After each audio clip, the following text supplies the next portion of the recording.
Okay, LAN design, switching. We're going to talk about hierarchical network supports, voice, video, data needs of small, medium, and businesses. We're going to talk about how you figure out which switch would belong to what. Okay. I'm going to talk to you a little bit about the difference between a core, a distribution, and an access layer. So if I say a core switch, you'll understand that is really big switches that interact with the routers. Okay. Distribution switches are your medium-sized trunks, and then you have access switches, which each one of these computers connect to. Does that make sense? LANs connect to a access switch that connects to a distribution switch, which connects to a core switch, which connects to your router. Pretty simple. Y'all all know about scalability, redundancy, performance, security, manageability, and maintainability. We've talked about all those last semester. Again, for a medium-sized business, this is what you would see. You'd have multiple switches in the access level where all your phones and your printers and your PCs and servers and all that interconnect. All these switches will connect into a distribution layer switch. A distribution layer switch then connects to your core switch, which connects to your router. So you have tertiary level between your end user and your router. Now remember, in Intro to Routing, we had a switch connect directly to a router, right?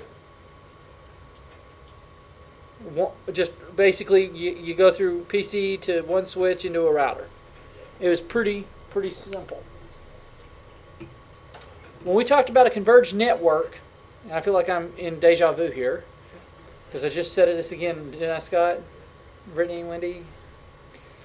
A converged network is one that you have multiple sources of types of traffic on your network, whether it be voice, data, video, all goes over it, okay?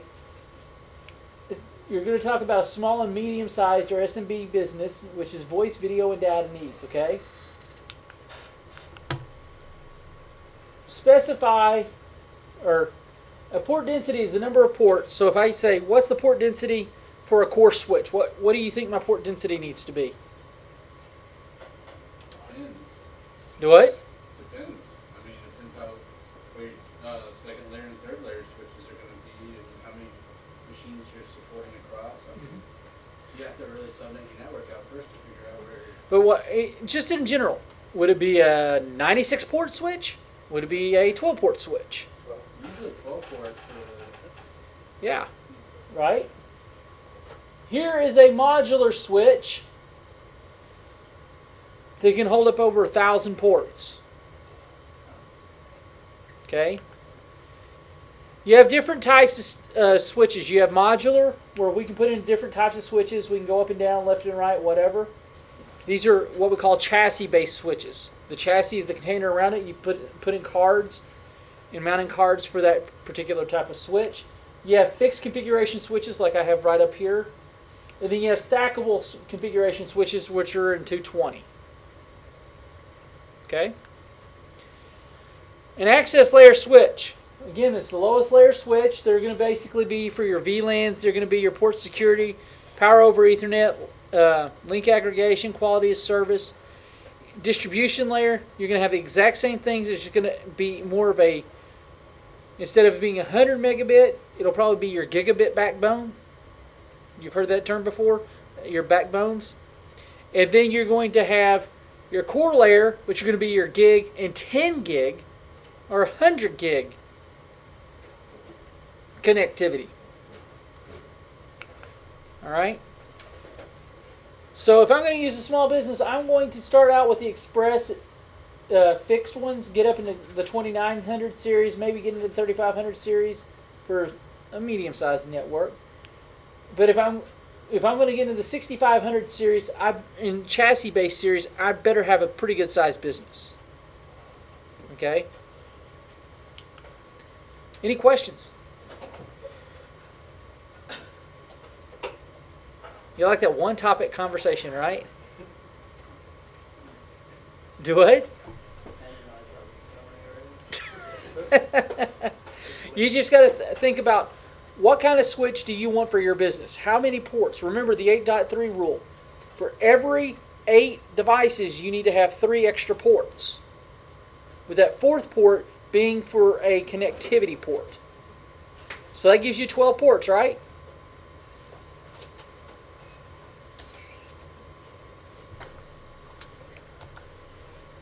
I know y'all just loved that lecture, didn't you?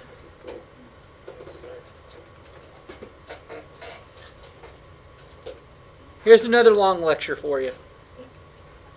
How you configure a switch. Okay, we're going to talk about the operation of Ethernet as defined by the 802.3 standard. We're going to talk about the functions that enable switching to forward packets. We're going to talk about switch for operation in a network for a convergent network. And we're going to talk about basic security on a switch that will operate the network and designed to support those converged networks. All right, unicast. 1 sender, 1 receiver. Unicast, 1 sender, 1 receiver. Broadcast, 1 sender, everyone receives. Again, broadcast, 1 sender, everyone receives.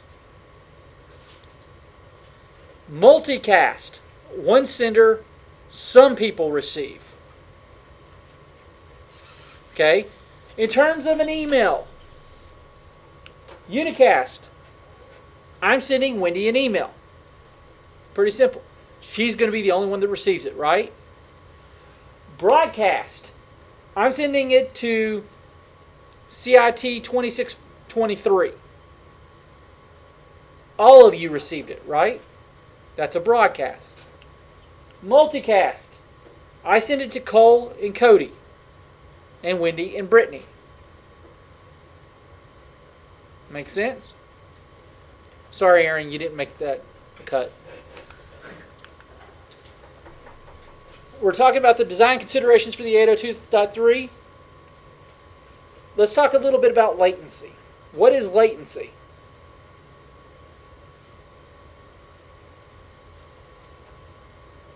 Tell me, what do you think it is?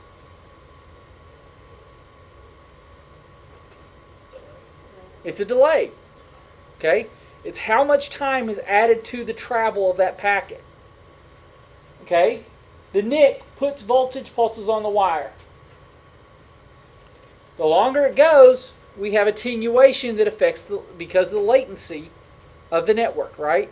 How many devices it goes through will lower the strength of that signal. It'll increase the signal strength so you don't have attenuation, but latency is how many devices is it going through, right?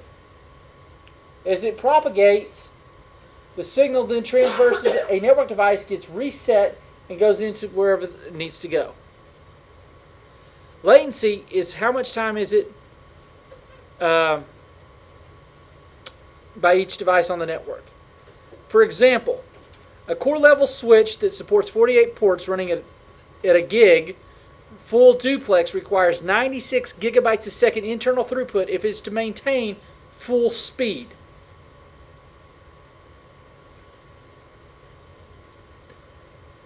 Okay? The higher you go up the OSI layer, the more latency you're going to get. Because remember, once a packet hits a switch, what does it have to do? It has to unencode, get to that device's MAC address to resend it out, right? When it hits a router, it's got to go up to the IP address so it knows how to route it through the routing protocols. That's where you're getting that delay. Does it make sense? So when you're looking at a trace route and you see 10 milliseconds, 15 milliseconds, 82 milliseconds, well, the one in 82 milliseconds, there's something, probably that router that it had to go through was pretty busy.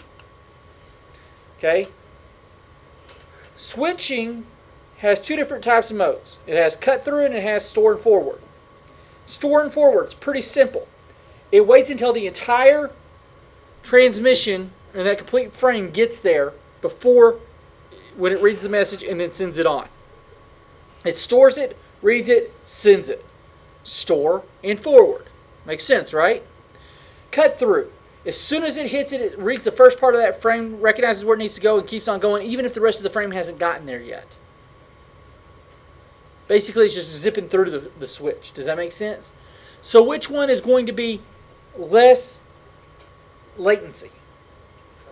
Cut through. Why? Because it's not storing it. It's not having to wait for everything to build up that extra millisecond to read it and then send it back out.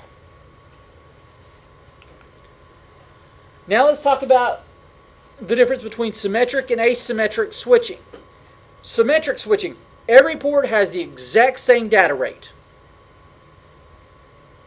Pretty simple, right? Symmetric. Asymmetric is I can assign a different data rate to every port. For instance, if I want my gigabit, I can assign a gigabit to my broadband connection line, and the rest of the ports being 100 megabits, right? So I increase the productivity of my network. Because if I made everyone on a gig, going out a gig tunnel, what have I just done? I bottlenecked my switch. Especially if it's on store and forward. So would you rather have a cut through with asynchronous, or would you rather have store and forward with synchronous? That might be a quiz question. Which one would y'all rather have? Asynchronous and cut through, right? Because it go. Now we also have memory buffering. You have port and shared. Port-based means that the frames are stored in queues that are linked to a specific incoming port. So that port has its own memory. Versus a shared one where everyone comes into. Which one's going to be better? They both have downsides. Shared, you're probably going to have more bandwidth or more memory to deal with, right? Than a specific port. So there are times when it might be better to have the shared memory. But if you consider that you get bottlenecked all the time, or if that memory is always full, you might want to do it depending on the port. Does that make sense? So you kind of need to look at it and see which way you want to buffer it.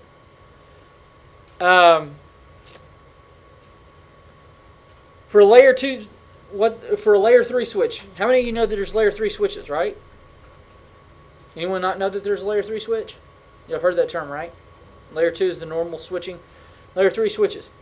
Okay, layer 3 switch can do layer 3 routing. It's a dual purpose type event. It can also do traffic management. However, it does not have WIC support. It does not have advanced routing protocols, so it can't do EIGRP, OSPF, or RIP. Okay? But it can do wire speed routing. Now let's talk a little bit about commands. A switch is just like a router in the fact that you have to do configure a terminal to get into your configuration. Go into your interface to get into your interface. And then exit out to get back to the normal. Okay? Pretty simple. Now, let's talk about port security. What does port security do?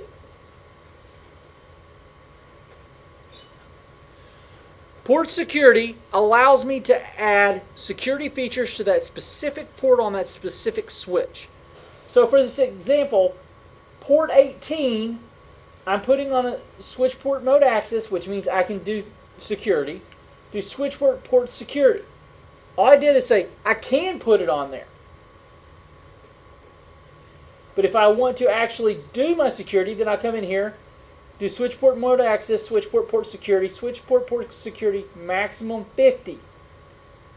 That means I can have up to 50 secure addresses going to that port. I.e., if I'm VPNing in, and I wanted to do it over TLS or IPsec or PPTP or L2TP, I can switch that port to say only 100 connections can come in on this port secure.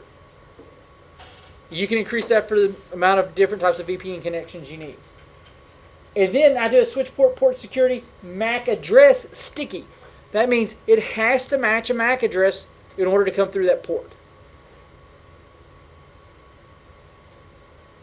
Any questions?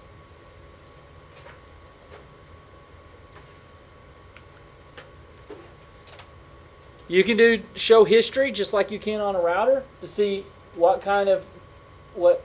commands I just did. So if I did terminal history, it'll actually allow me to see my terminal history. I can set my terminal history size to 50. I can set no history.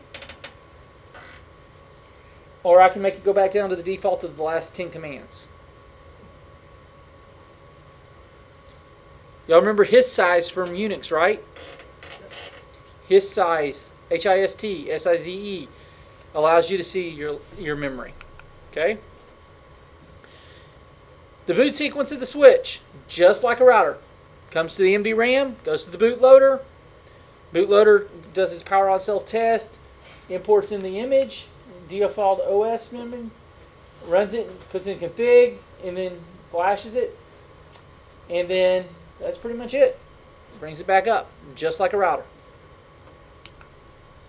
Console port allows me to connect to a device so that I can actually edit it if I wanted to. PC1 has an IP address of 172.17.99.12. It's going to connect it to the console port. It's also connected to port 18 on serial 01. Or on switch 1, I'm sorry.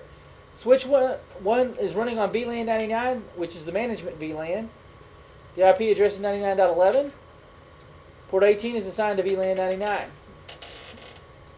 What does it mean?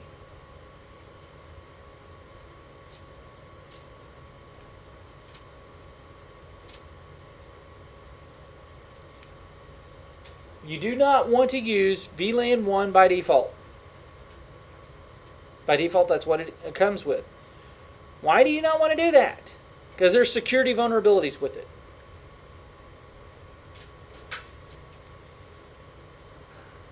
I want to create a different VLAN for FA018 so that it's not on my management VLAN.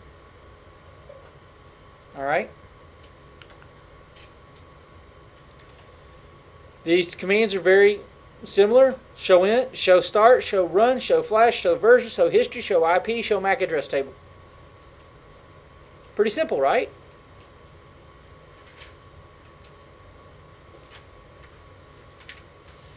Very closely aligned to routing, to the router. Remember, copy, run, start, right? Copy, start, run. I want to configure my terminal. I enable the password, enable secret. Y'all remember these, right? Vaguely? Okay. Enable password. What does it do? It gives a password to the privileged mode. Enable secret. Configures the secret password to enter the privileged mode. That's the difference. Log on. Message banner of the day. So it's banner, MOTD. Then you have your quotes. Line VTY consoles, right? Your console ports. Your VTY ports. Transport input telnet. Here's some SSH configurations for if I want to give it an IP domain name. I can give the switch a different name or whatever I want to. I can put SSH version 2. I can give it a crypto key if I want. We'll get into all this. I'm just giving you a high-level view. We're going to talk about the basic security on a switch. Bogus addresses are added to the MAC address table, like y equals 3, or y. MAC address y goes on port 3. X and Y are on port 3. The MAC address table is updated. Attackers start sending bogus MAC addresses to the system. Do you want him to be able to do that?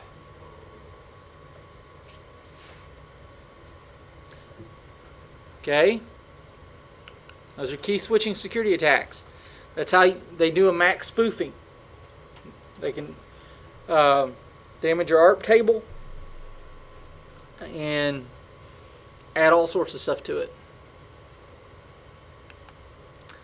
Network security tools. We're going to get into NFS. We're going to get into HTTP. We'll talk a little bit about flooding and things of that nature in this class. Port security defaults. By default, port security is disabled. VLAN is VLAN 1. There's one secure MAC address. Violation mode, shut down. Sticky address learning is disabled. Why would I want violation mode on?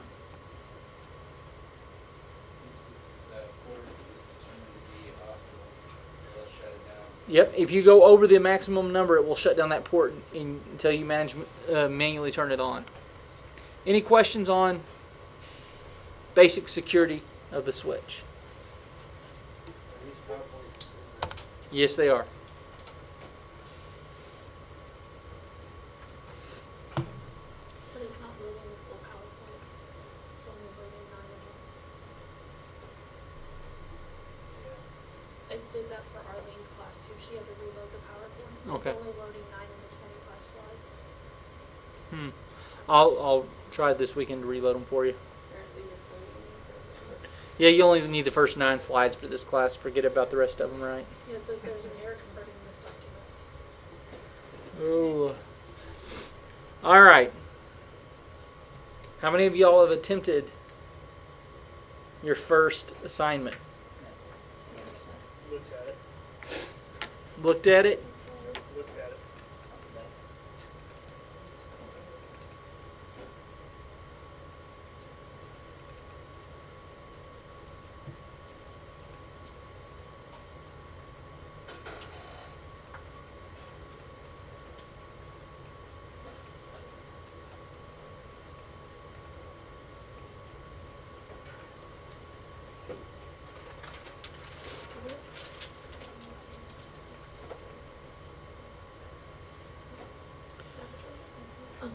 I guess it might help if I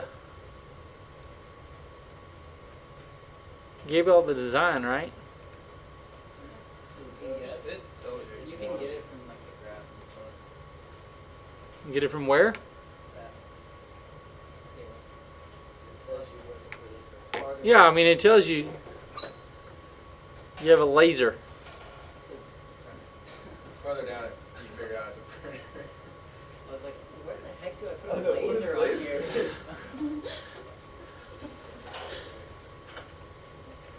Here's the necessary equipment. It tells you what to add in here. I don't care how you lay it out, all right? I put them all on top of each other. If you want to connect it that way, I'll still grade it.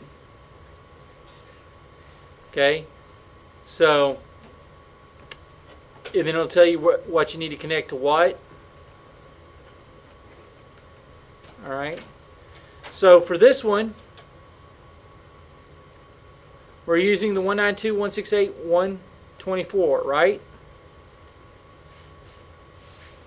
Correct? 192.168.124. Oh, .0. Okay, oh, /24. Which means just the .1 network. Okay. Subnet the address space to provide for 100 hosts for subnet A. If I need 100 hosts, what am I going to do? This is going to be A then, right? Yep. So B is going to start out with, correct? Mm-hmm. Because I have my 100 hosts for this network.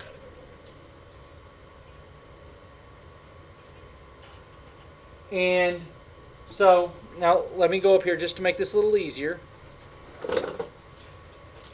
Right here. Can anyone read to me what it said for that fast Ethernet? Scroll down just a little bit. Okay, no, where it tells me to assign what?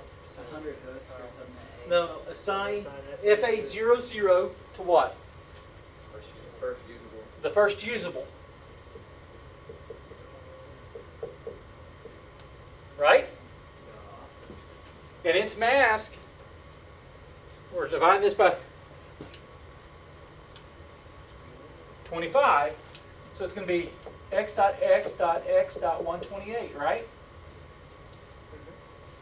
Pretty simple. So what's the next one? So PC1 is PC1, or was it? Oh, not router one. It was PC1, right? No, you're right there. Yeah. That's right there. Okay, PC1. So PC1's gonna be the second usable.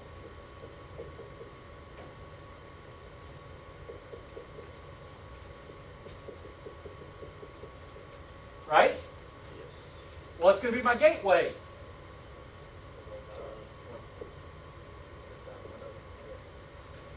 Right?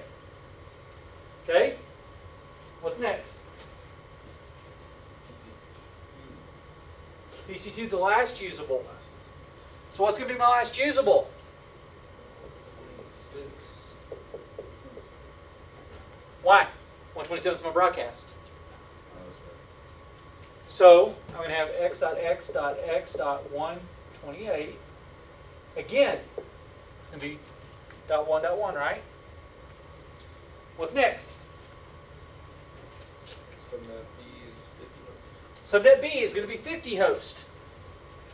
So I come down into 26, right? Because I'm coming down, that'll allow me to have 64 hosts. Correct?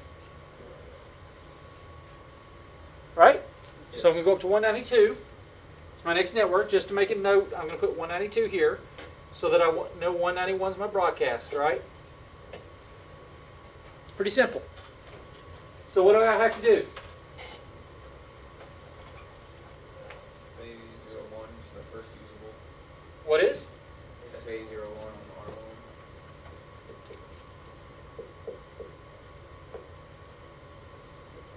R1. 129. 192, right? Because I have my 64 and I have my 128 together, gives me 192. Okay, so that's going to tell me, I'm just going to be guessing that the laser and server are connected to R1 on F. Okay, what's laser?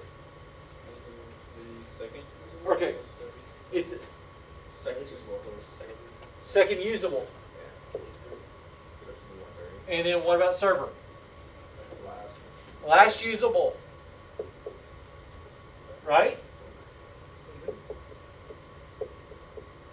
So what's going to be my gateway?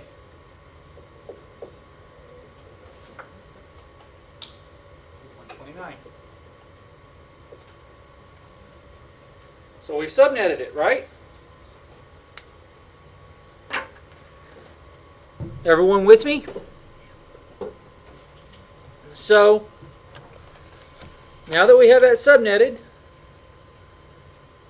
and this is going to be interesting, what router do I need?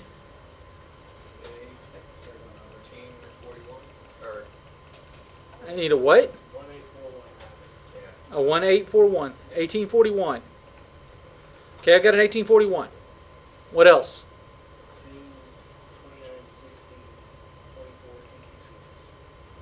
2960. Correct. Okay. Two generic PCs. 2 generic PCs.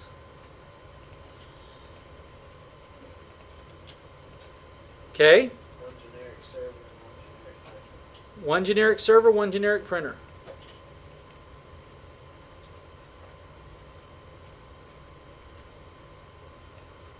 Generic server, generic printer. Okay. Switch 0, switch 1. PC1 and PC2 are off of this one, right? And these two guys are off of this one. Let me move this down just a little bit. I'm just trying to make it easier so you can see it. All right. Now what else do I need to do? I'm going to have my connections. So I'm connecting from router 1 to switch, right?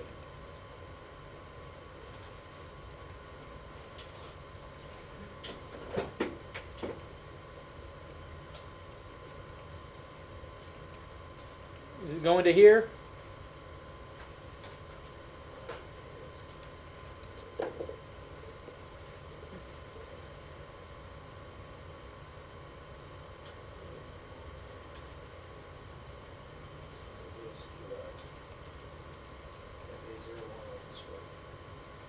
Goes into what? FA01. Okay. And what on the router? FA00. Okay. Now, to which one on this one?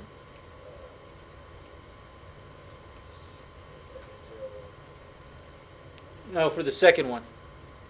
Oh, to FA01 as well? Okay. Now, we have this guy, right? Coming off of PC. Going to connect to what port? 06. Okay.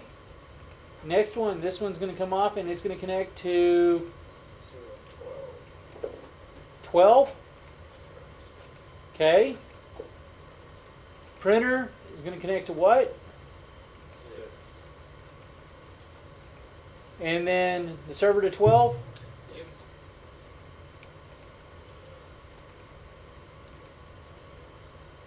Okay. Now we have it all there, right? Do y'all have all those numbers written down on the dressing table so I can move that out of my way? Do y'all actually have them written down for your assignment? Yeah, but I'm lost. So You do have them written down? Okay, just making sure. Okay. Hey, I've got connectivity to my switch, right?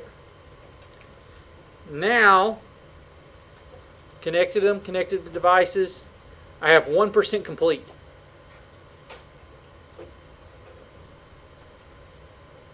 I got to change the device names.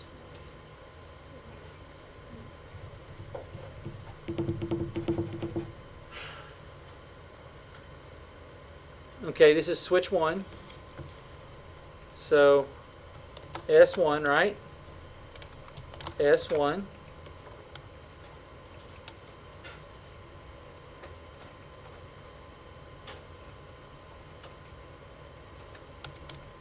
S2. S2.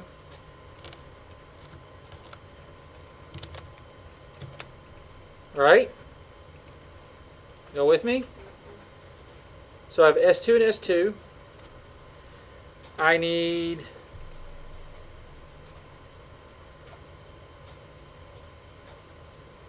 this needs to be R1, right? R1, R1.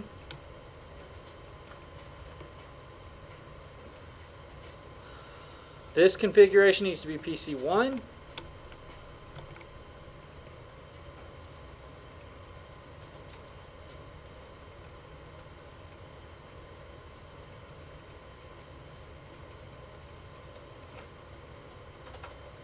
Fine.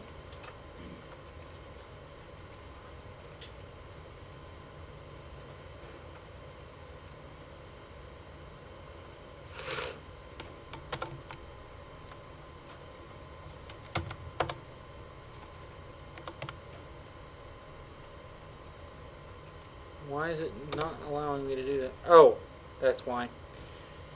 First off, this needs to go to 2.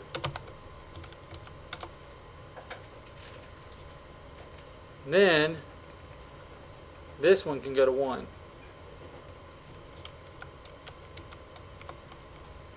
Right? Then this fig laser, right? This guy config is just it's just called server.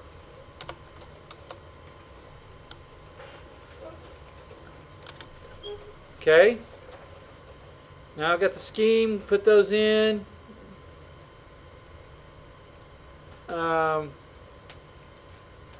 Should be, well, I'm at 51% when it says I was supposed to be at 48%. So let's go to the router.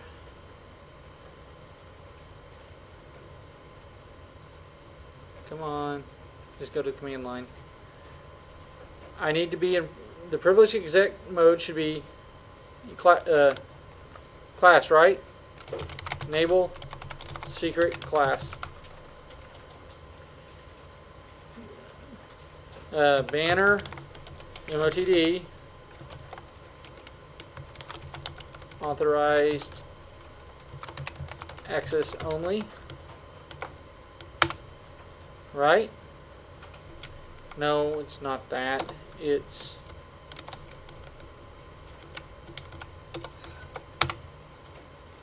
there. Line console. Line console 0, right? Password Cisco. Exit. Line VTY04. Password Cisco. Exit. Right? What did you put on that last one? Line VTY04. I allowed all 4 terminals to have password of Cisco. Right, and, oh, that's just an exit? Uh-huh. Okay, sorry. Now, use the following description. Okay, I need to configure the appropriate interfaces. So, int pass00 IP address. What's my IP address?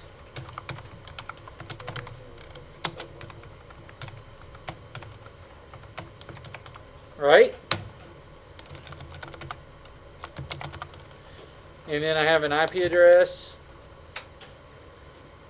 or int pass01 IP 192.168.1.2, right? Oh, 129? Okay.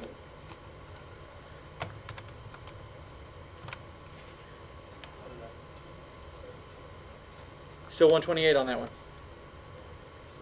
Can't be 129. Huh? Oh, 192. I'm not looking at the board, so y'all have to let me know. Okay. Then int f00 description link to PC LAN exit. Then I'm going to do int fast Ethernet 01 description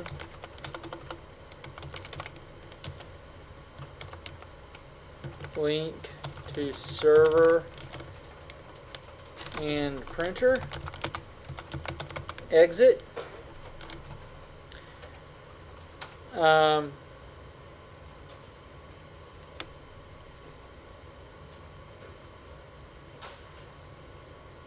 So I did that, and that's just the router.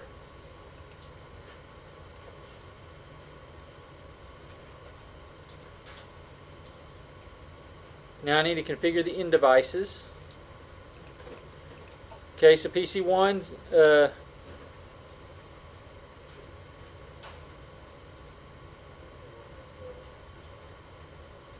fast Ethernet. Okay, what's its IP address? PC1 with a 128. Okay. What's its gateway?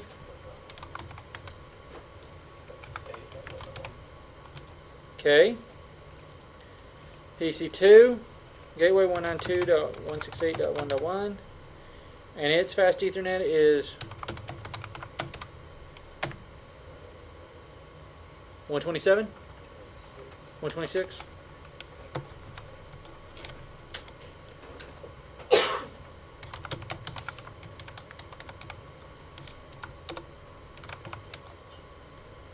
Okay. Printer. What's his IP address? Huh? 130. 130? With a 128? 192. 192?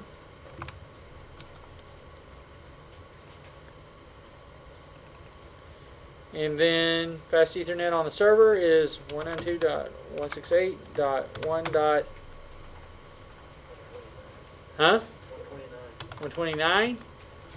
And it's already used. Server, you said 190 for the IP address. The IP address for the server, 190. 190 on the 192. Okay. Let's go back to settings, default gateway. 192. Be Gateway. 1 Oh, no, 129. 129. Okay, let's see which one I didn't do. It's probably the gateway on the printer. So let's close that. Let's go back over here. And then the gateway on here, 192.168.1.129.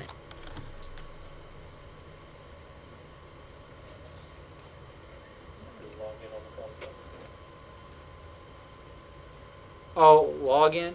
Duh. Okay. And then on here, when you're doing the line VTY 0 or line console 0, I forgot to log in. Shoot me. Any questions?